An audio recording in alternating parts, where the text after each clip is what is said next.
A new survey reveals some startling takeaways from the general public regarding truck driving and how they view it as a potential career. Some key findings include 53% of the men surveyed report to have at least considered truck driving as a career, while that number drops to 35% for women. And when it comes to pay, a majority of the polled, 62%, believe that truck drivers are underpaid. We'll dig into the full results in this month's news story. In addition to that, we'll cover the latest driver recruiting, freight, and spot data, and check in with our good buddy, Jason Miller, for his latest economic update. For Randall Reilly, I'm Joshua Miller, and this is the 30-Day Reset.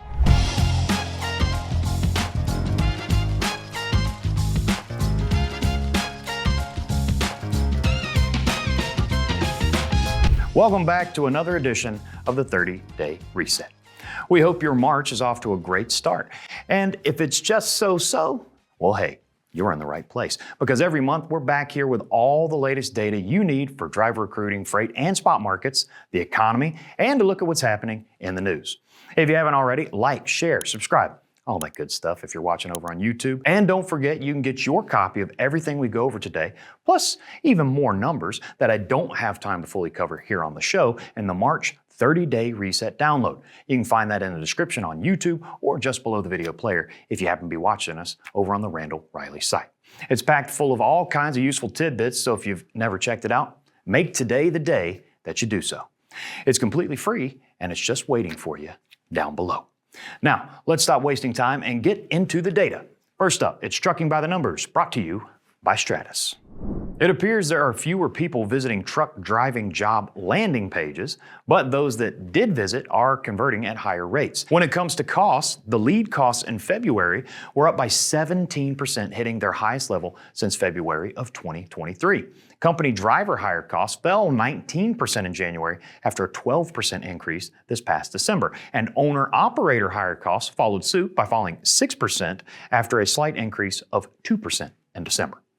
When it comes to the postings themselves, both job postings and job search activity appear to be on the rise. Over on Google, job search activity for truck driving jobs ticked up by a full 10% in January and continued to rise through the first half of February, reaching its highest level since August.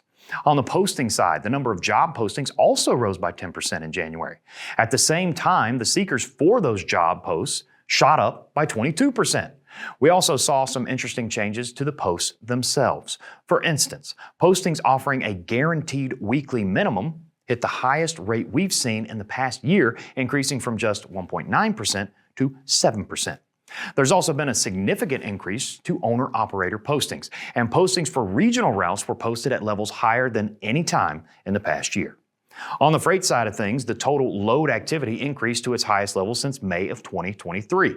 The volume was up 22% year over year, but still fell 27% when compared to the 5-year average. Total spot rates were down around 1% year over year and 8% below that 5-year average. By segment, dry van load volume increased 7%, and spot rates were up 1.5% year over year. Refrigerated load volume rose 4%, while spot rates fell 3% year over year, and flatbed volumes came in 32% higher than the same week last year, while the rates dipped by 2% year over year. For full details on the spot and freight data from FTR, as well as even more info on search, hire costs, lead costs, job posting info, and more digital trends, you can check out this month's download down below.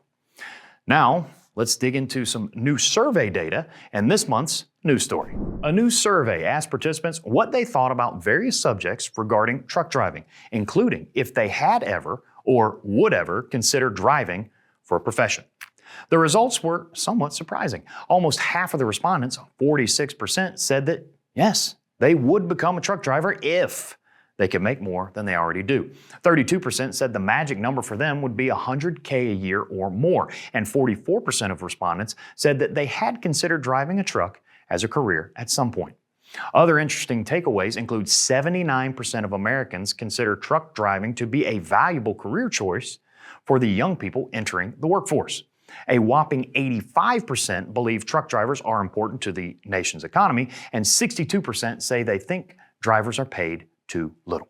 Breaking things down demographically, 53% of the male respondents had considered becoming a truck driver compared to only 35% of female respondents.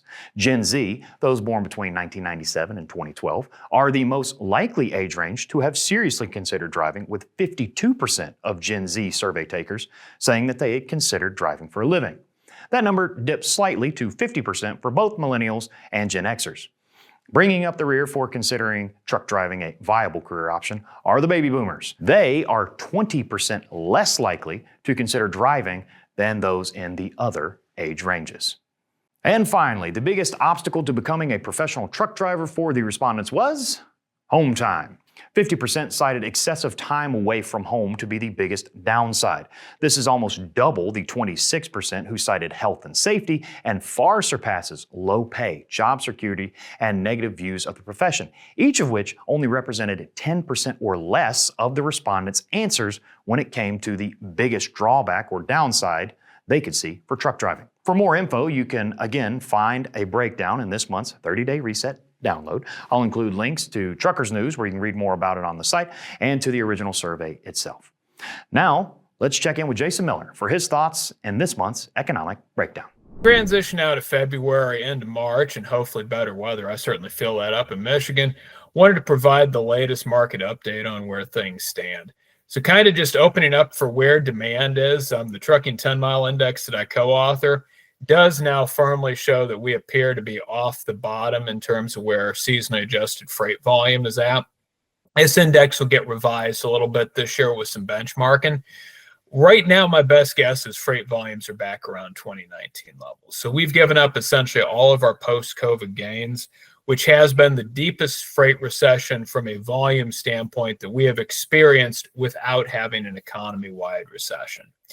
No, we have been seeing some nice signs from a pricing standpoint in December and especially January on the spot market for the dry van space. Unfortunately, February was not a very kind month. Spot rates per DAT dropped from $215 a mile on average in January all the way back to $204 a mile in February. That is a rather steep drop, a little bit beyond normal seasonality. You know, a lot of folks have commented that with the increased use of gift cards, it's pushed the retail selling season a little bit off into January and whatnot, and maybe making February a little weaker. But certainly it's not something that we wanted to see. And then when we take a look at the spread between DAT's dry van spot rates and their contract rates, kind of with a revamped spot market cycle indicator here, think of it this way. High values mean the spot market's tighter. Low values mean it's looser. By December and January, we had gotten back to kind of the long-term neutral reading from 2013 to 2019. That's what a reading of zero means on that graph. And we fell about one standard deviation, which is a pretty sharp fall in February. So we're now down into that loose territory again. So that really brings the question now is what's March going to bring? Because I think how March fares is going to tell us a lot about the first half of the year. And one somewhat troubling data point that we saw was the National Association of Home Builders and Wells Fargo housing market indicator, housing market sentiment data showed a pretty sharp drop in February from where we have been. A lot of this was due to tariff concerns. Again, right now, as we're filming, tariffs are still a little bit up in the air at the moment. If there's a substantial update, especially on what, tariffs actually taking effect with Canada and Mexico, we'll likely film some additional content to talk about that. But so right now, the tariff uncertainty is driving a lot of concern being expressed by home builders, manufacturers, et cetera.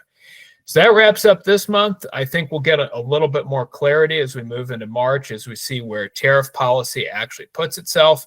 And we'll start to see if we can maintain some of that manufacturing momentum we had seen in January, whether that maintained in February. Thank you, Jason. We appreciate your expertise and you taking the time to be with us here today. And with that, we have come to the end of another edition of the 30-Day Reset. If you'd like to dig into the numbers and the info we covered today, not to sound like a broken record, but it's all in the download found below. Links for Truckers News, that survey we covered in the news story, the contact link, all of the stuff that Jason covered, all down there. If you have any questions or would like to work with us to help you accomplish your goals, let us know. Also down there, we'd love to hear from you. Until next time, thanks for watching.